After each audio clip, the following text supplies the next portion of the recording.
Voici Mark Zuckerberg. Il était très au courant des thèmes de l'interview, donc on était vraiment surpris de le voir si nerveux. Pourquoi faites-vous en sorte que je dois vérifier l'intégralité des infos qui me concernent? Je pense qu'il faut comprendre comment le système est conçu pour saisir son mode de fonctionnement. Je parlais avant de ce que font les utilisateurs sur le site.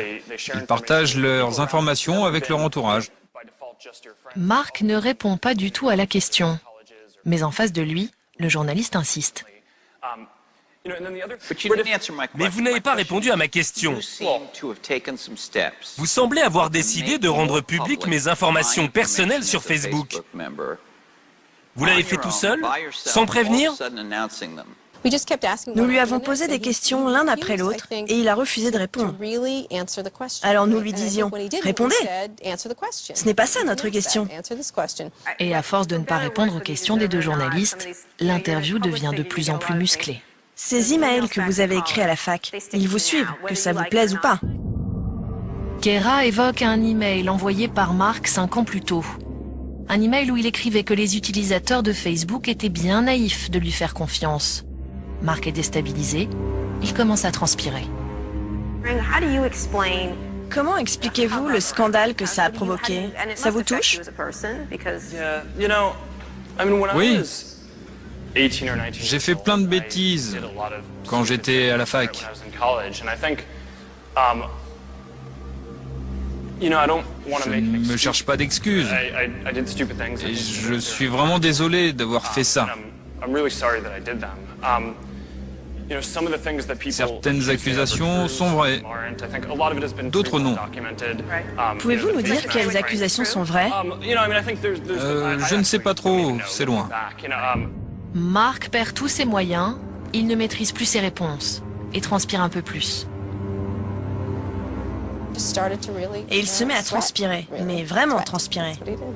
À quel point transpirait-il? Oh, entre nous, on appelait ça la fête de la transpiration. On ne pouvait pas voir ça du public, mais c'était vraiment énorme. Ça coulait à grosses gouttes le long de son nez.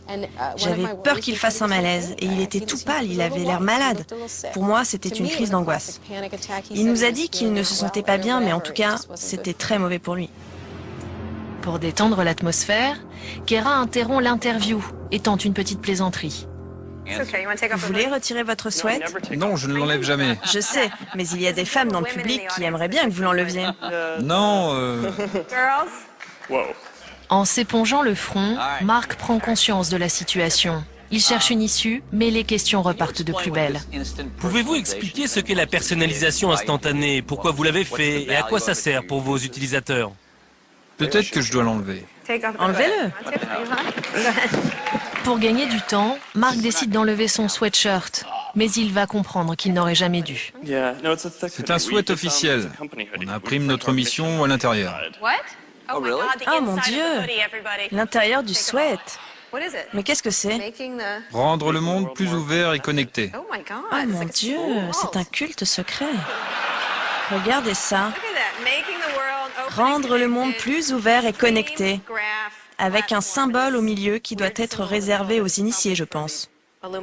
Un logo mystérieux qui vante les valeurs de Facebook. Kara gère la situation sur le ton de l'humour, mais cela ne suffit pas à détendre l'atmosphère. Mark Zuckerberg le sait, l'interview est une catastrophe, il ne pouvait rêver pire publicité. Ce jour-là, il prend conscience de ses difficultés à communiquer. Il comprend aussi que pour assumer parfaitement son statut de PDG de Facebook, il doit vaincre son anxiété maladive.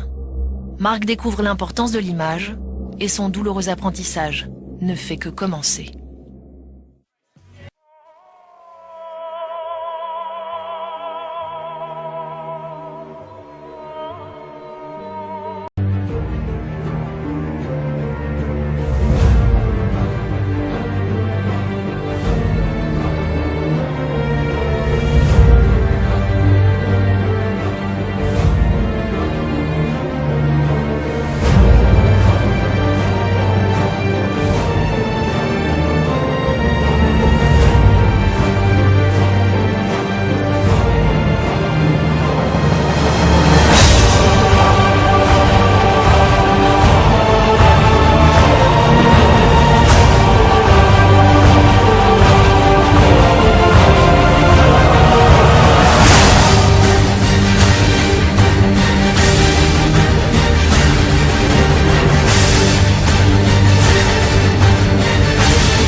fondateur d'Axel, Freddie Mimi, offre 12 700 000 $ de ses partenaires de Venture Capitalist.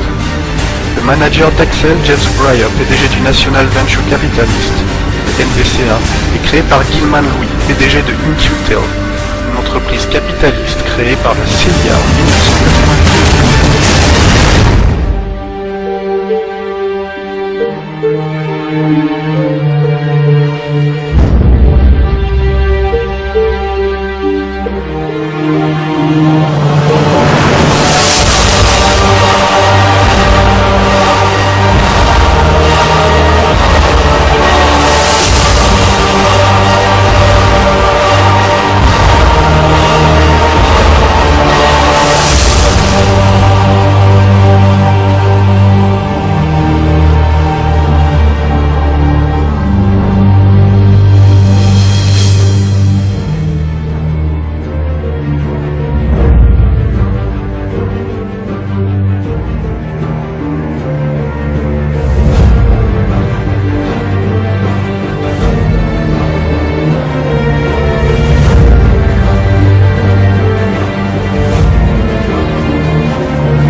من فئة $1 لرأيت رمز الماسونية خلفك. لو نظرت لرأيت، فهل نظرت؟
هذه المواقع هي من ساهمت مساهمة كبيرة، وأنا أعتبر أن الحزب القوي والحزب الخطير الذي كان يضرب ضد الاستبداد هو حزب الفيسبوك، واعتبر أن الفيسبوك وهو الموقع الاجتماعي الذي نشر كل فظائع هذا النظام طيلة سنوات هو الذي حرك الشارع، هو الذي حرك الشارع، هو الذي حرك الشارع.